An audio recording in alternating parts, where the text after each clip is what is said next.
एक बार की बात है, एक बहुत बड़ी आर्ट गैलरी ने कॉन्टेस्ट डिक्लेयर किया। उसमें उन्होंने अनाउंस किया कि जो भी पेंटर पीस को डिपिक्ट करने वाली वर्ल्ड की सबसे अच्छी पेंटिंग बनाएगा उसको $10 मिलियन का इनाम मिलेगा। यह बात पूरी दुनिया में फैल गई और पूरी दुनिया से हजारों पेंटर्स ने अपनी अपनी पेंटिंग भेजी उस कॉन्टेस्ट में पार्टिसिपेट करने के लिए। उन हजारों पेंटिंग्स में से जो इस कॉन्टेस्ट के जजेस थे उन्होंने फाइनली 100 पेंटिंग्स को शॉर्टलिस्ट किया और उन 100 पेंटिंग्स की एक एग्जीबिशन लगाई। उस एग्जीबिशन में इन सारे पेंटर्स को तो इनवाइट किया ही किया, साथ ही साथ मीडिया वाले भी बैठे हुए थे और मीडिया वालों के साथ हजारों लोगों की भीड़ भी जमा थी। क्योंकि प्राइज अमाउंट इतना बड़ा था तो सबका इंटरेस्ट था ये जानने में कि कौन जीतेगा, कि वो पेंटिंग कैसी होगी और कौन वो पेंटर होगा जिसको इतना बड़ा अमाउंट मिलेगा। फाइनली वो दिन आ ही गया। वहां पर सारी ही पेंटिंग्स देखने लायक थी और एक से बढ़कर एक थी। उसमें से कुछ पेंटिंग्स थी जहां पर सबसे ज्यादा भीड़ थी। जैसे एक पेंटिंग थी जहां पर एक बिल्कुल साफ पानी की नदी बह रही थी, जिसके पीछे कुछ पहाड़ थे, उसके ऊपर बर्फ जमी हुई थी और पीछे से सनराइज हो रहा था। एक और पेंटिंग थी जहां पर पेंटर ने पीस को डिपिक्ट किया था फुल मून नाइट के थ्रू, यानी कि एक बिल्कुल पीसफुल लेक थी जिसका पानी बिल्कुल स्टिल था, इतना स्टिल कि उसके अंदर आप रिफ्लेक्शन देख सकते थे आसपास में जो भी कुछ था उसका, बिल्कुल एक मिरर की तरह। और बिल्कुल डार्क आसमान में कुछ तारे चमक रहे थे और एक चांद चमक रहा था।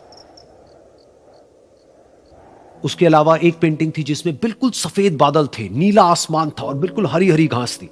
यानी कि सारी ही पेंटिंग्स ऐसी जिसको देख करके ही मन शांत हो जाए।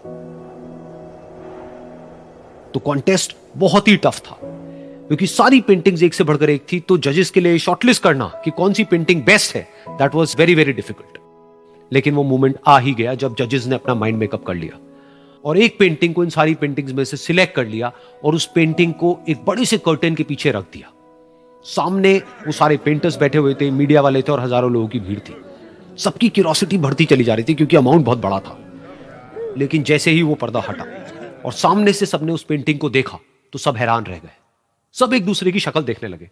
किसी को कुछ समझ नहीं आ रहा था कि एक्चुअल में हो क्या रहा है, क्योंकि वो पेंटिंग जो वहां पर दिख रही थी वो दूर दूर तक शांति को डिपिक्ट नहीं कर रही थी। तो सबको लगा कि शायद उस आर्ट गैलरी से कोई गलती हुई है या जजेस से कोई गलती हुई है और किसी गलत पेंटिंग को वहां पे रख दिया है। तो कुछ पेंटर्स एक साथ गए, जाकर के उस आर्ट गैलरी के ओनर से मिले और जाकर के उससे पूछा कि क्या ये कोई गलती है, गलती से कहीं कोई गलत पेंटिंग तो आपने वहां पे नहीं रख दी है।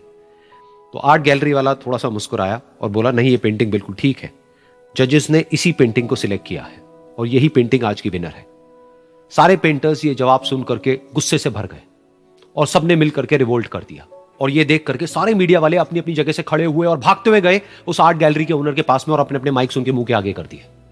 तो अगेन वो आर्ट गैलरी का जो ओनर था वो हल्का सा मुस्कुराया और उसने कहा कि मुझे कुछ बोलने से पहले एक बार इस पेंटिंग को आप लोग ध्यान से देखिए, थोड़ा पास से देखिए, शायद आपको कुछ ऐसा नजर आए जो दूर से नजर नहीं आ रहा है। क्योंकि आप सबने एक चीज तो देख ली कि इस पेंटिंग में आंधी है, तूफान है, चारों तरफ सब कुछ तहस नहस हो रहा है, आसमान में बिजली कड़क रही है, काले बादल हैं, ये सब तो आपने देख लिया। लेकिन एक चीज नहीं देखी कि इस पेंटिंग में एक घर भी है। उस घर में एक छोटी सी खिड़की है जहां पर एक आदमी खड़ा हुआ है। ध्यान से जाकर के देखिए, वो जो आदमी खड़ा हुआ है और बाहर देख रहा है उस घर से, उसके चेहरे पर कोई डर नहीं है बल्कि एक हल्की सी मुस्कान है, एक ठहराव है, एक सुकून है। और यही है शांति का असली मतलब।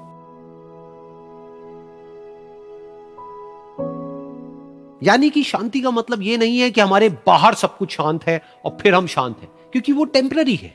असली शांति का मतलब यह है कि हमारे बाहर चाहे जो कुछ भी हो रहा हो, हम अंदर से पूरी तरह से शांत हैं, हमारा मन शांत है।